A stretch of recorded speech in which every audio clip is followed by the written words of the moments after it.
பிரம்ம முகூர்த்த விளக்கின் நன்மைகள்னு நான் ஒரு வீடியோ போட்டிருந்தேன். இந்த வீடியோவை பார்த்த ஒரு சகோதரி, உங்களுக்கு ஏதாவது நன்மை ஏற்பட்டிருக்கா சிஸ்டர்னு கேட்டிருக்காங்க. நான் அவங்களுக்கு மட்டும் பதில் சொல்லாம அதையே வீடியோவா கொடுத்துருக்கேன். ஸோ அந்த சகோதரி இந்த வீடியோவை பார்த்தீங்கன்னா மறக்காம கமெண்ட் பண்ணுங்க. இந்த பிரம்ம முகூர்த்த பூஜையால எனக்கு பல நன்மைகள் நடந்திருக்கு.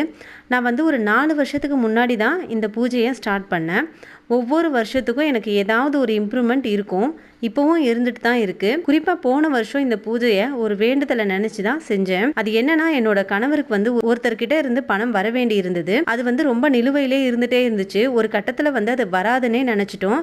அப்புறம் தான் இந்த பூஜையில் அந்த கோரிக்கையை நான் என்னோட பிரார்த்தனையா வச்சேன். அந்த பூஜை முடியறதுக்கு கொஞ்ச நாளைக்கு முன்னதாவே அந்த பணம் எங்களுக்கு வந்துருச்சு. அதுவும் சடனா ஜிபே பண்ணிட்டு கால் பண்ணி பணம் அனுப்பிட்டேன்னு சொன்னது தான் ரொம்ப ஹைலைட்டு. நான் சொல்றேன்னு நீங்க இந்த பூஜை பண்ண வேண்டாம். கண்டிப்பா நடக்கும், நம்பணும். நடக்கும்னு நம்பி செஞ்சீங்கன்னா கண்டிப்பா அதுக்கு ஏத்த பலன் உண்டு. பூஜையெல்லாம் பார்த்தீங்கன்னா ஒரு கீ மாதிரி தான். கடவுளை அடையறதுக்கு இந்த பூஜை ஒரு சாவி, அவ்வளோதான். அதுதான் நம்ம எந்த அளவுக்கு நம்புறோமோ அதுதான் நடக்கும். இந்த பிரம்ம முகூர்த்த பூஜையிலேயே 21 நாள் செய்யலாம், 48 நாள் செய்யலாம், இல்லை மார்கழி மாதம் முழுவதுமே செய்யலாம். அது இல்லாமல் இன்னும் உங்களுக்கு விருப்பமான ஏதாவது ஒரு சில மாதங்கள், ஏதாவது முக்கியமான நாட்கள் அந்த மாதிரிலாம் வந்துச்சுன்னா கூட நீங்கள் அந்த நேரத்துலையும் செய்யலாம். இது எதுவுமே இல்லாமல் எந்த ரிலீஜியனாக இருந்தாலும் காலையில் அந்த 4:30 6 அந்த டைமில் எந்திரிச்சு வெறும் தியானத்தை மட்டுமே செஞ்சாலே போதுங்க. நீங்கள் நினச்சதை உங்களால் அடைய முடியும். தியானத்தை பற்றி விரிவாக வேணும்னா எனக்கு கமெண்ட்டில் சொல்லுங்கள். நான் அடுத்த பதிவில் கொடுக்குறேன். தேங்க்ஸ் ஃபார் வாட்சிங்.